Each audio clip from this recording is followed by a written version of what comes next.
Euzubillahimineşşeytanirracim. Bismillahirrahmanirrahim.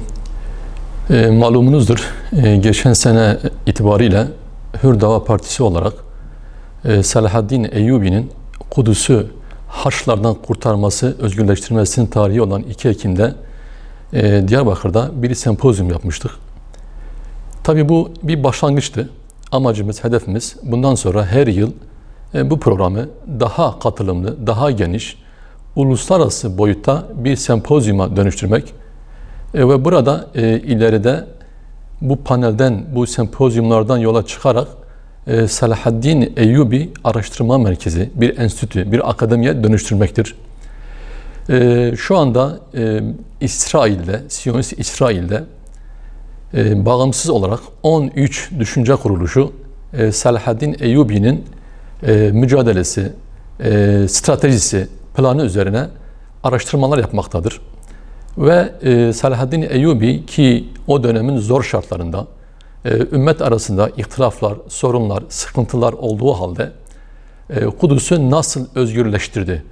Bu projeyi, bu stratejiyi araştırarak bugün de aynı şekilde yeni Selahaddinlerin çıkmaması ve yeni Selahaddinler çıktığı zaman da buna karşı kendilerince alacakları tedbirleri oturup konuşup ve buna göre önlem alıyorlar. Maalesef şu ana kadar İslam ümmeti bazında Selahaddin Eyyubi üzerine araştırma yapan, onun programı, stratejisi üzerine araştırma yapan bir düşünce kuruluşu yoktur. Dolayısıyla biz de 2 Ekim tarihinde ümmet bazında Selahaddin'in planı, programı, çalışması, stratejisi üzerine araştırma yapıp bunun üzerinden alternatifler oluşturarak Kudüs'ün tekrar Siyonistlerin işgalinden kurtarılması için neler yapılabilir? Bu düşünceyle, bu amaçla, bu hedefle bu yıl ikincisini yapmaktayız. Tabii malumunuzdur, dünya genelinde bir korona salgın hastalığı vardır. Bundan dolayı biz bunu sanal alemde, Zoom programı üzerinde inşallah bu sene yapacağız. Tarih eğlenmek, zaman geçirmek için değildir. Tarih okumanın amacı tarihten istifade etmek, o tecrübelerden istifade etmek, var olan hataların tekrar edilmemesi ve tarihte var olan güzelliklerin günümüze taşınmasıdır.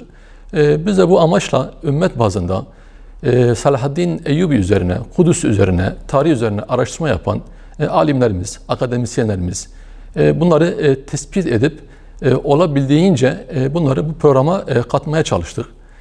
Tabii bunun yanında Türkiye'de giriş konuşmasını ki bizim Hüdapar Genel Başkanı Sayın İshak Sağlam yapacaktır. Hem ev sahibi olması hasebiyle hem selamlama konuşması ve ardından bütün siyasi parti liderlerine biz davetlerimizi gönderdik.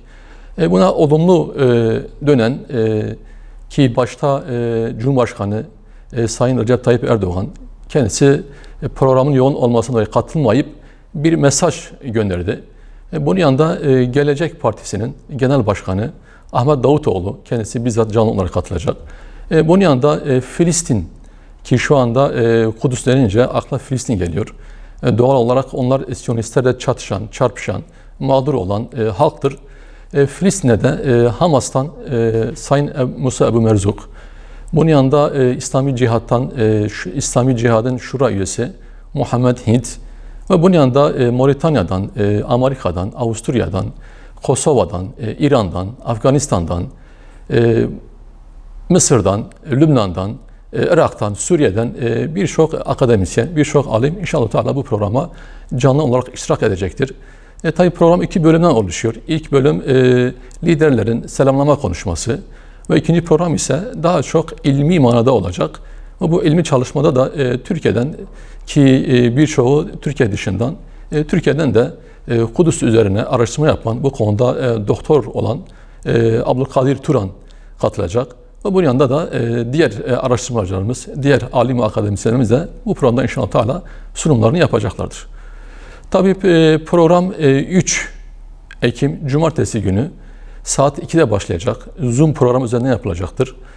İnşallah biz Zoom programın linkini ilan edeceğiz. Tabii bunun yanında Rehber TV canlı olarak yayınlayacak.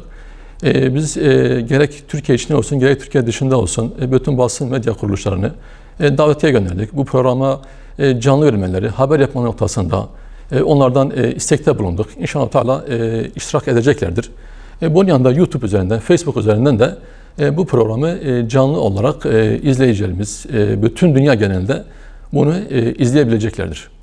Kudüs davasına, Filistin halkına sahiplenmesi gereken bazı Müslüman ülkelerin halkı demiyorum, yöneticileri, idarecileri şu anda Filistin davasını bitirmek, Kudüs davasını bitirmek ve Siyonizme yapmış olduğu işgale, zulme destek mahiyetinde Siyonist rejimle ilişkilerini normalleştirme adı altında Kudüs davasına ihanet ediyorlar.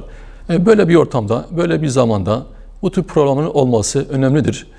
Tabii bu programların sadece programı değil, ümmet bazında bir Kudüs davasının şuurlanmasına, bilinçlenmesine ve inşallah bu desteğe dönüşüp Kudüs'ün bir an önce özgürlüğe kavuşması, bir an önce oradaki işgalin bitmesi ve ümmet olarak Kudüs'te, Mescid-i Aksa'da namaz kılmayı Allah Teala bize nasip eylesin.